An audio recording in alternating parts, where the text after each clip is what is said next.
Shalom. Today is the Feast of Purim. Today, February the 24th in the year 2013, according to the conventional calendar, is the Feast of Purim in Jerusalem, in the city of Jerusalem, where we are speaking to you from. We're now speaking to you from Jerusalem, the capital of Israel, speaking on behalf of Hebrew nations, Brit-Am, a movement which determines where the lost 10 tribes are, and we have found the lost 10 tribes to be mainly amongst Western peoples.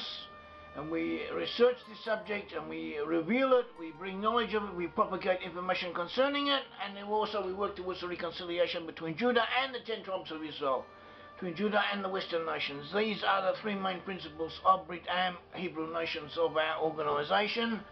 They are research, revelation, reconciliation. Research, revelation and reconciliation. That is what we stand for, and that is what we are about. And now we are talking to you on the Feast of Purim. We wanted to say something about this feast. And on this feast, Jews have religious customs. Also, these customs are are mentioned in the book of Esther.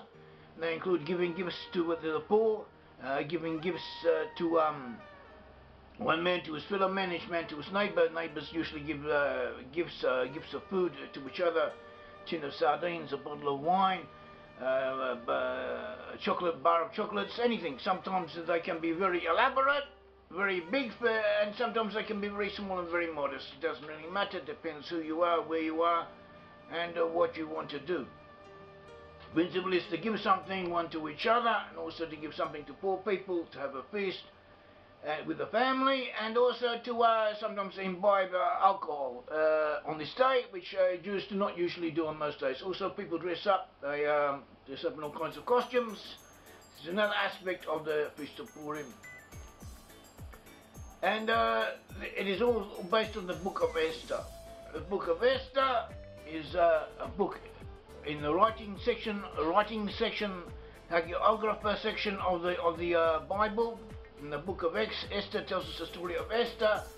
Esther was the niece of Mordecai. Mordecai was her uncle. Esther and Mordecai were amongst the exiles of aristocracy, the Jewish aristocracy, who had been exiled to Babylon. And then after Babylon had been conquered by the Persians, it automatically became part of the Persian Empire. And they were at that stage dwelling in Shushan, the capital of the Persian Empire. Shushan, incidentally, in Hebrew means rose. So and we do have the Susiana is name known in that area, is known in the area of Elam. It's the capital of Persia for that period. And Esther was, as we said, Esther was orphaned, and she'd been brought up by her uncle Mordecai.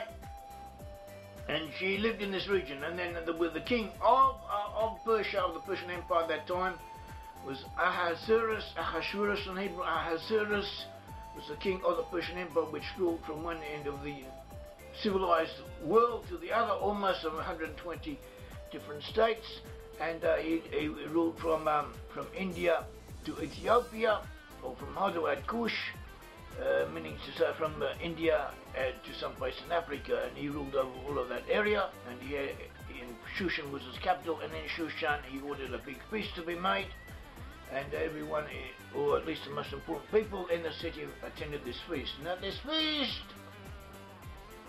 he ordered his wife Vashti to come before him, and she refused. Ahasuerus wanted to display beauty to everyone else, and for some reason Vashti refused, and he became angry, and he was advised by his courtiers that since Vashti had openly disobeyed the king, this was liable to lead to an unhealthy precedent in the empire. Soon all women will start telling their husbands what to do, or at least not listening to them. So it was decided to put Vashti out of this world, and to choose another queen.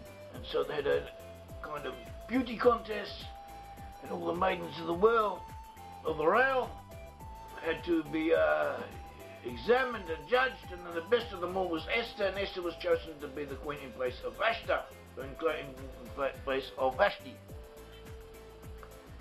Meanwhile,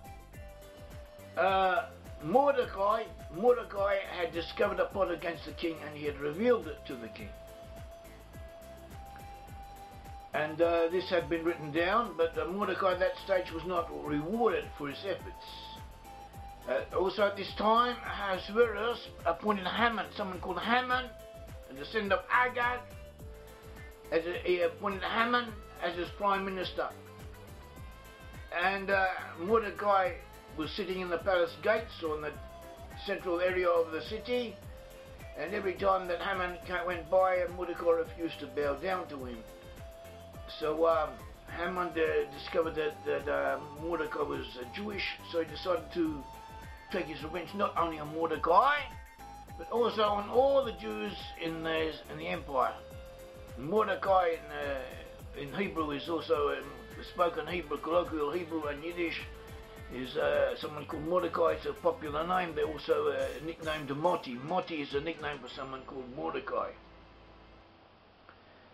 And anyway, Haman was angry with Mordecai, and he wanted to kill not only Mordecai but his whole people. And so he cast lots. He did a kind of lottery in Hebrew, or in Persian actually, called a pur. And it came out that the most propitious time for him to take vengeance, or in his eyes to take vengeance against the Jewish people, would be on the Hebrew month of Adar. And he cast lots, as we said, a pur in Hebrew, and therefore this feast is known as Purim, which is the plural of pur, of lottery. And so the king was approached by Haman. Haman told the king about this people. He told the king that he has people in his empire who are scattered all over and divided them and not coalesced, not in one central area. And would be in the king's be worth the king's while to get rid of these people, and it would give the king 10,000 talents of silver in order to ease the way, pave the way, as if to say. And so the king agreed that Haman should kill all the Jews, and that in return for this money. And not only that, he decreed that this should take place on the 13th of the month of Adar, and on that day everyone in the empire would be free to attack the Jews, massacre them, and to take their property. And we have parallels to this throughout history. Throughout history, rulers who were angry at the Jews wanted to get rid of the Jews for some reason or other. So they used to allow the local populace to attack them and take what they could. Also the Nazis in Eastern Europe, when the Nazis would take over Jewish settlements, they would encourage the local Gentiles to attack the Jews and rob them of all they had, and also to assist in eliminating, in massacring the Jews, in order that they should be able to take everything they had, their chickens, their animals, their furniture, their bedclothes, and whatever they could find they could keep, as long as they participated in the killing of their Jewish neighbours. And often this is what they did. This is what people are. And this is what happened.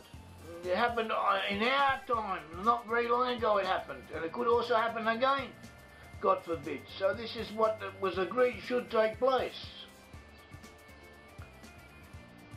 This is what was decided upon. Mordecai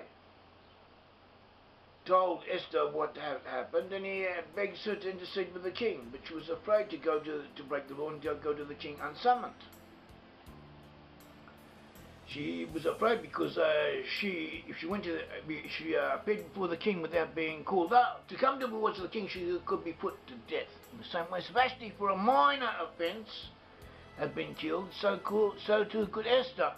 Apparently, it was an Oriental potentate, with a lot of very strict and illogical, irrational ways about him, and this was one of them. This was an unspoken law that anyone who came into the king's assembly uncalled for was liable to be put to death.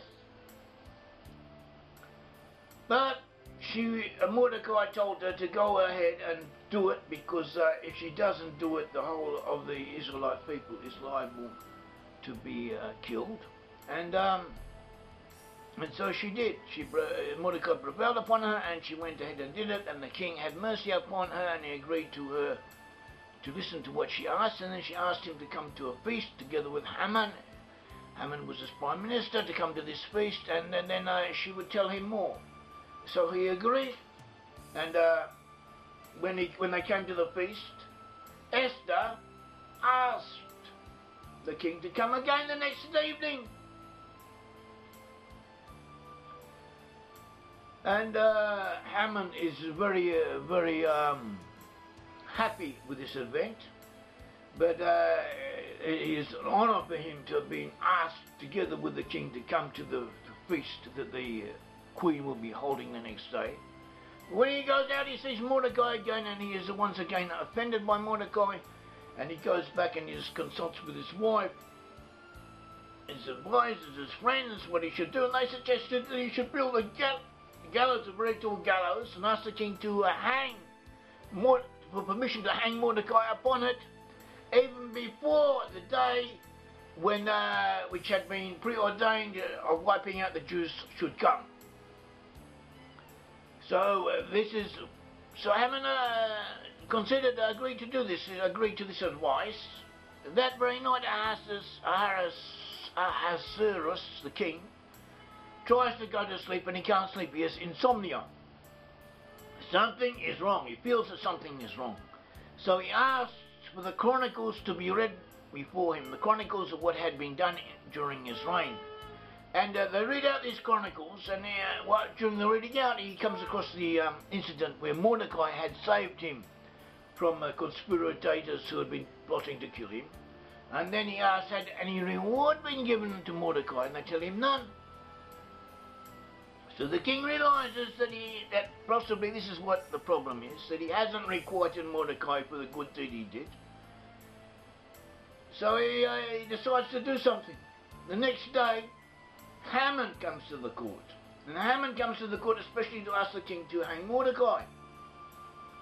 That is the intention of Haman. He comes to the court, he wants to ask for the king permission to hang Mordecai that day. But King Ahasuerus, before Haman can speak, he asks him what should be done to someone who the king wishes to honour. And Haman thought that the king was referring to himself. He thought that the king wants to honour me. What could the king be asking? So therefore he says that the man whom the king wished to honour should be dressed up in the king's royal robes and led around on the king's royal horse, with a herald going before him saying, see how the king honours the man he wishes to reward. So the king says, very good, do that, do everything you said to Mordecai, and don't let anything that you said not be done. So Haman does it. He has no choice. And then he goes home and he's mourning. He's sad all about this, and tells his wife and his friends what has happened, and they tell him that this portends that he is liable to fall down altogether. This might be the end of him. Meanwhile, Esther's second banquet comes around. Haman, with the king, together with King Ahasuerus, attends to the banquet. And at the banquet, Esther reveals to the king that she is Jewish. Before then, she had not done so. She also reveals to the king that Haman is planning to exterminate her people, including her. And Ahasuerus is angry. He is angry. He storms out of the room. He leaves the room. Meanwhile, Haman is terrified.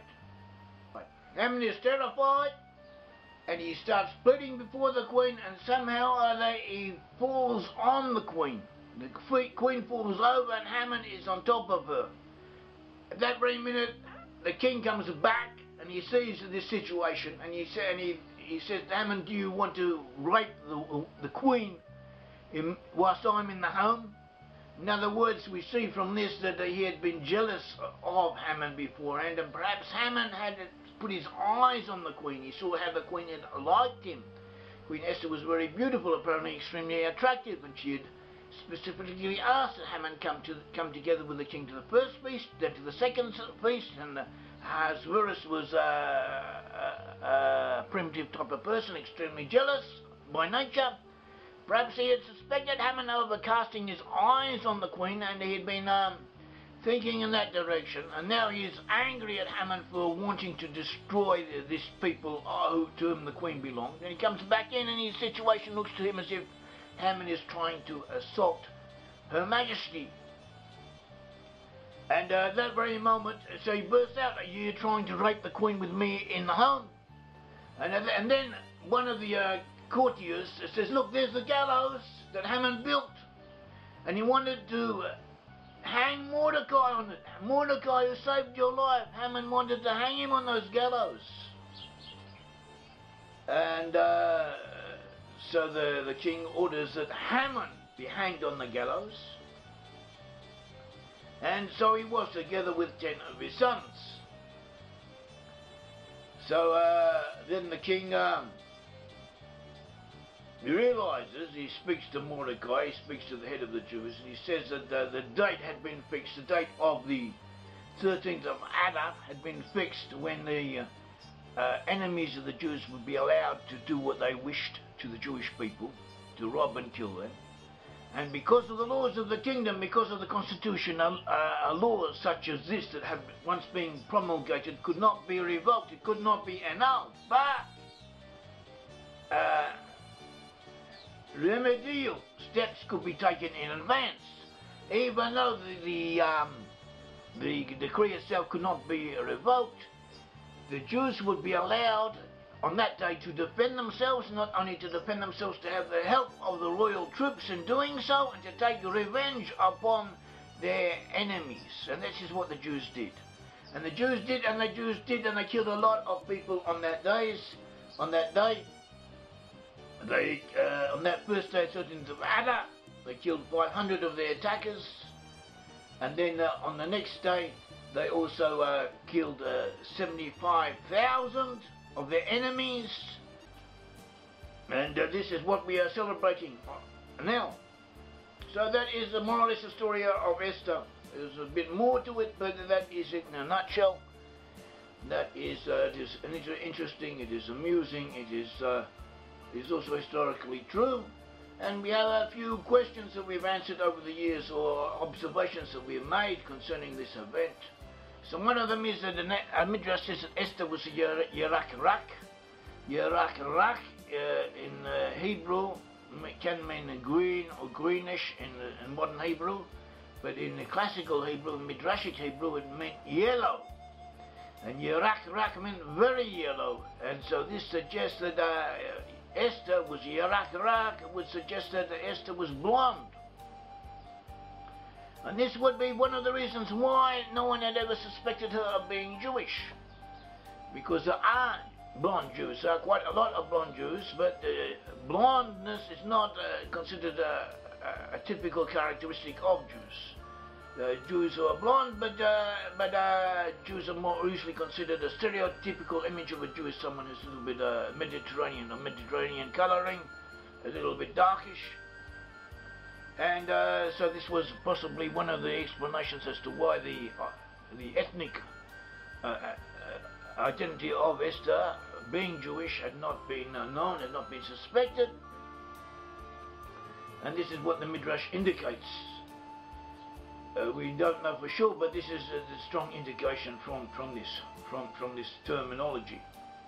Also in the ancient Hebrew times, in time of salvation in Israel, there were blondes amongst the Israelites, there were redheads amongst the Israelites, there were also a lot of brunettes, a lot of darkish type people, Mediterranean type people, and other types. There were all the ancient Israelites were a mixture of peoples, but blondes and redheads were also amongst this mixture. And we have references in the Bible, for instance, David being referred to as an Admoni, meaning a redhead.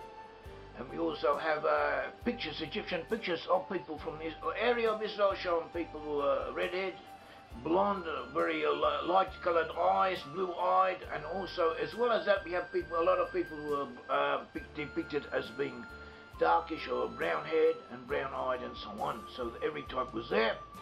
And so this also reflects upon the Lost in Tribes, the identity of Lost in Tribes, because amongst the Lost in Tribes, people whom we identify as belong to Lost in Tribes, we have all physical types. We have people who are brunettes, brownish, and people who are light-coloured skin or blonde and so on.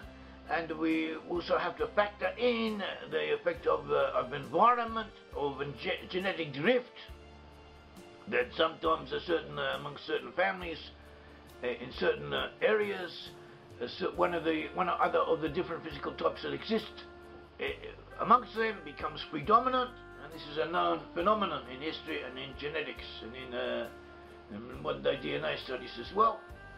So that is one point. Another point is that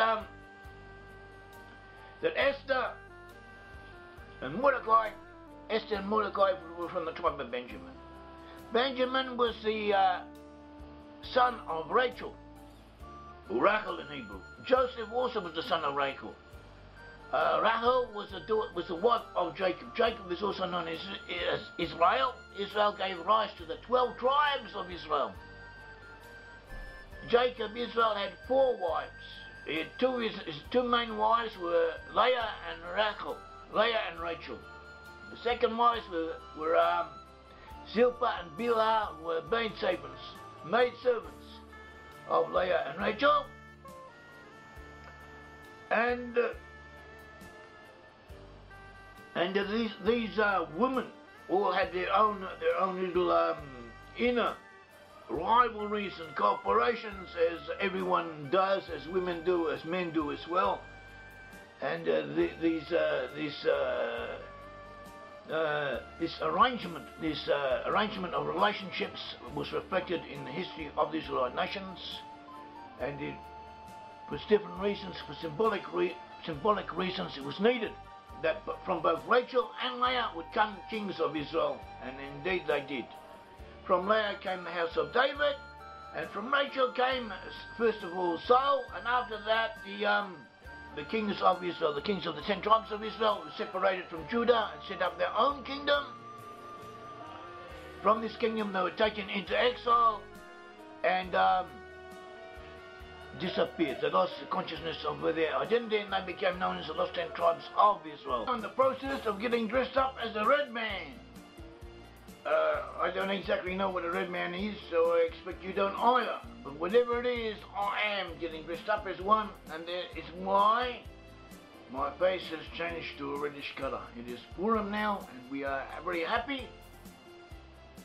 And people dress up, people put on all kinds of fancy costumes, so I don't do that. I do something very modest, but all of us, a lot of us, we want to keep in the spirit of the day and keep things going, keep things happy. It's a day of happiness, a day of celebration, a day of good feeling. One day in the year when we can let ourselves go a little bit within the limits, within respectable restraints, and have a bit of a good time, whilst learning and discussing the virtues of Purim and what it means to us, and it means to us a lot. It's a very deep subject. And it has a lot of hidden messages within it. And these messages will be explored, God willing, and they will be taught, and then we'll discuss them with each other over the Brit-Am festival. So what we were saying that symbolical reasons, both the matriarchs of Israel, Rachel and Leah, had to have from their descendants kings of Israel. And we saw that in biblical times this was what, and then also in historical reality, this is what was going to happen. From Rachel would come most of a good portion of the 10 tribes of Israel, not the leading tribes amongst the 10 tribes of Israel, sorry, and also many of the leading monarchs of the 10 tribes of Israel, even though also Issachar and other tribes would also contribute monarchs to the 10 tribes before their exile. But Jeroboam, for instance, was from the tribe of Heroine. Heroine was a son of Joseph, and Joseph was descended from Rachel. The leading monarchs were from Rachel. But nevertheless, the King David would come from the tribe of Judah. Judah is from Leah. And once King David became king, even though there were to be and could be other kings over other sections of Israel, from other tribes, not only from Leah, not only from David, but something wasn't the same. It would never be the same, because the real king, the proper king of Israel, the legitimate king, the real ruler of all of the Israelite people has to come, or should come, from the tribe of David, from the family of David, from the clan of David. David is the real and actual king of all of Israel, and his descendants have the prior right, the primary right of ruling over all of Israel. And therefore, in order to be fair, in order that Rachel too should have something of monarchy,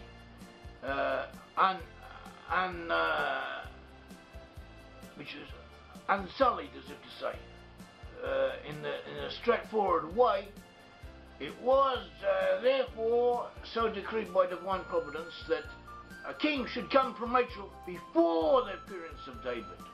And this king should be king over Israel before David came around. And this king was King Saul. King Saul was the king of Israel before David. And Saul was the descendant of Benjamin, was from the tribe of Benjamin, and he was from Rachel. And so we have this balance through King Saul. And Esther, the queen of the Persian Empire, the effectual queen, was in effect from one of the descendants of Saul. And Esther, in a sense, epitomizes the matriarchal aspect of Israel. And we have different aspects of royalty within Israel. We have a female element and a masculine element. We have a male and a female aspect. And the male aspect, in this sense, comes more from through David, through the tribe of Judah, Leah, descended from Leah, David, and the house of David, and through Esther we have descended from Rachel, who fulfills the matriarchal, the feminine aspect of royalty, which also was to play its role. And you might say that women are not as good as men, and I might agree with you, but there are things that we have to take into consideration. For instance, my father, William Hugh Davis, he quoted an opinion. He quoted from Queen Elizabeth I, and also concerning Queen Elizabeth I, Queen of England, also the present Queen of England, that very often a queen, and also Queen Victoria, who became Queen, the Empress of India, Queen Victoria, the Empress of India, the Empress, the Queen over the British Empire, which ruled over 1/4 of the world's population and also 1/5 or more of the world's surface area, or was the opposite, 20 here or 25% there. Whatever the case, they were the most powerful entity in the world, and not only did they rule over 1/4 of the world, but they also indirectly exerted a prevailing influence over all the rest of it. And this was done under Queen Victoria. So my father, he quoted the opinion of others which has something to it, that under a queen, very often the subjects, the leading subjects of the queen, are unable to express their masculinity, to come forth, to bring forth and to develop the inner urges of the nation as a whole. So this too is worth taking into consideration. So that is one of the things and this too possibly also occurred during the reign of Esther. We should also notice that Mordecai, the uncle of Esther, he was from the tribe of Benjamin, and he is described as a Jew. In Esther 2:5 and Esther also in the book of Esther 3:4, he's described as a Jew. Mordecai Julius is Mordecai the Jew, and then he goes on and gives his genealogy from Benjamin. So we see from this that not only Jews, but also whosoever was in the kingdom of Judah, who remained part of the kingdom of Judah, was referred to as Jews, and from them are the modern Jews descended. We have two sections of the Israelite nation. We have the Jewish section. The Jewish section are not only from the tribe of Judah, but also from the tribe of Benjamin, also from the Levites, and also from representative proportions of all of the other tribes who joined themselves unto Judah, and all of those who were in the kingdom of Judah. Even though the other tribes were minorities, they were part of the kingdom of Judah, and they are referred to as Jews. They gave rise to the Jews. The other section of the Israelite nation are the 10 tribes of Israel, who were taken away by the Assyrians and lost consciousness of their ancestry, lost conscious identification with the Israelite peoples, They became known as Lost in Tribes of Israel, and their descendants are now to be found amongst Western peoples as our organisation, Brit-Am Hebrew Nations, endeavours to verify and to establish and to bring proofs of to the public attention.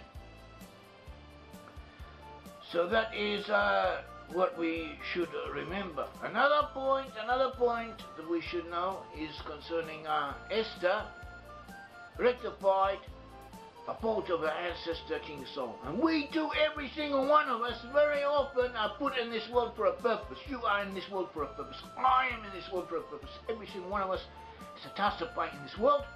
And sometimes the task we have to play reflect upon our ancestry. We have to fix things up that our forefathers have failed to do. And we may not be aware of it. Sometimes we merit to be aware of it or have that inkling that something is taking place. Ask around. Ask your wife, ask your husband, ask your spouse who their ancestors were. Ask people you are friendly with where their ancestors came from.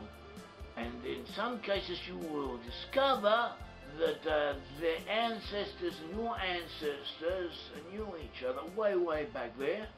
It happens a lot, happens way beyond statistical probability. There are things going on in this world that we are not aware of, that we would not credit. There is a divine influence, our spiritual influences playing themselves out in our physical realm. Concerning King Saul. So King Saul lost the kingdom. How did he lose the kingdom? He was told to go and wipe out the nation of Amalek, because Amalek had attacked the Israelites when they came out of Egypt. He had attacked them when they were vulnerable, when they were weak, and he had not had mercy upon them, and he had viciously attacked them for no reason whatsoever. And God Almighty had decided that he should be eliminated. And all of his people. So Saul did this. He went as commanded by Samuel, the book of Samuel. As he went and did this, see Samuel chapter 15. And he went ahead and he did that. He wiped out all of the Amalekites, but he left their king alive. Agag. The king was named Agag, and apparently Agag managed to have intercourse with the maidservant whilst he was still alive. In that brief period of time before before Samuel the prophet arrived, and Samuel put him to death. But nevertheless, from this union that Agag had managed to copulate, from this copulation that Agag had managed to carry through, came the continuation of the Amalekite entity. And they gave expression to their ancestry in the person of Haman. Haman Agagi. Haman Agagite, Haman descended from Agag, who just wanted to destroy the Jewish nation, the Israelite nation, or Israelite people as he knew it, as it was available to him, as consciously that section of Israel nation were consciously aware of their ancestry, the Jewish people. He wanted to exterminate them, because we are told in the Bible that if you don't do it to them, they will do it to you, and this is why we have to do it to them when we're unable to do so. And Saul had not done this, and so Agag came around and he wanted to do it to the Israelites, to the Jewish people in the Persian Empire. And it could be that such people, Ahmadinejad or whatever his name is, this Persian nutcase who's now in Persia, and his other friends who was openly speaking of their will and their ambitions to exterminate the present-day nation of Israel and all the Jews within it. They are said openly, and they are possibly also descendants from this Agagite, from this Amalekite beast. At all events, with Esther, by providing a counter to Haman and having Haman eliminated, did something to rectify the lacking, the imperfection that Saul had exhibited. And we too should realize that we are in this world not only to do what we are born to do, but part of what we are born to do does not necessarily involve us. It also reflects upon our ancestors. What our ancestors failed to do, we have to rectify. We have to carry through and bring to fruition the projects and other things that they failed to do. And referring to this the same way as Haman was descended from Agag, the Amaleki, and Haman just tried to destroy the people of Israel. We find amongst the Nazis, we find that there was one of the Nazi commanders was known as Haman. That was his name. It's SS Obersturmführer Haman. He was involved in the elimination or the extermination of the Jews in Lithuania, and there were other peoples of similar names amongst the Nazis. So this also tells us something about destiny and ancestry. Another point is that Esther, in the book of Esther, we told that Esther had become queen. She had become queen, and she was up there, and she was okay. She was in a very in a position, a vulnerable position, and she knew, as she had seen with, as had been seen with Vashti, the previous queen had been put to death, that if she made a mistake, she could be put to death. But nevertheless, she was queen. She was up there. She had reached the height of human endeavor. We know from experience that people want such heights of authority, such heights of achievement, and they're prepared to risk their lives to do it. And Esther was, in effect, at the very top, the pinnacle of achievement, of social achievement, in a sense. And Mordecai came to her and he asked her to intercede with the king and put her life in danger. And apparently she may have hesitated. She was human. All of us are human. Maybe she had shown some hesitation, so he said to her, as we're told in Esther 4, verses 13 to 14, and Mordecai told them to answer Esther, do not think in your heart that you will escape in the king's palace any more than all the other Jews. If you remain completely silent at this time, relief and deliverance will arise for the Jews from another place. But you and your father's house will perish. Yet who knows whether you have come to the kingdom for such a time as this.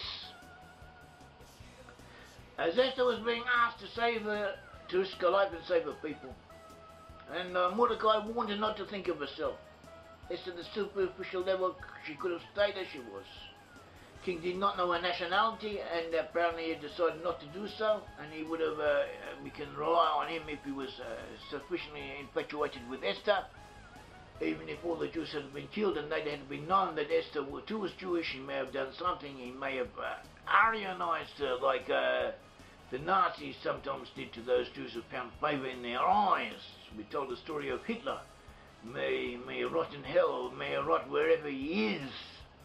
Hitler had a cook who was a vegetarian cook who was Jewish or of Jewish ancestry. When he was told of this, he shouted at the official telling him this, so Aryanize her, make her an Aryan.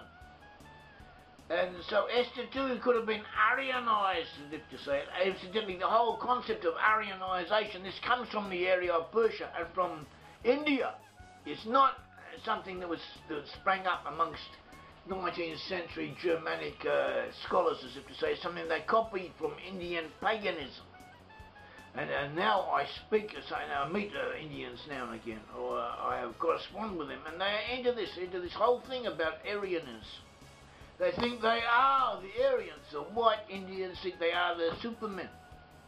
And they, in effect, gave rise to this whole idea of Aryan nations that is prevalent, that the Germans have picked up and developed because it suited them. So that is a side, but it's worth keeping in mind, and some of those who are interested should look it up, because this is the reality. And now too we have the nutcase Ahmadinejad, or whatever he calls himself. He is talking openly about exterminating the state of Israel in Persia, and he rules over Persia, and they're developing atom bombs to bomb Israel out of existence, and they've openly announced their intention of doing so, or wishing to do so if they are able to do so. and we'll see how things develop. But this too is a danger, and this we are seeing a repetition of history, of historical men that's coming from that same direction. And so Esther was being warned. Esther was being warned that do not think yourself in a precarious position. Do not consider your own safety, but do what you have to do, because you are in the situation where you can do something. And if you think to save yourself, the opposite will happen. The Jews will be saved from another quarter, and you are liable to perish, God forbid, you and all your father's house, including himself. Because Mordecai too was part of the father's house of Esther. So we should all take this to heart. We are all here for a reason. We all have a task to play, something to fulfill. God has put us in this world to do something. And each and every one of us should do what we can to further the biblical consciousness of our peoples, and to obey God Almighty, the God of Israel, and to realize that we have an Israelite destiny to fulfill. Thank you very much. May the Lord God of Israel be with you all. Thank you.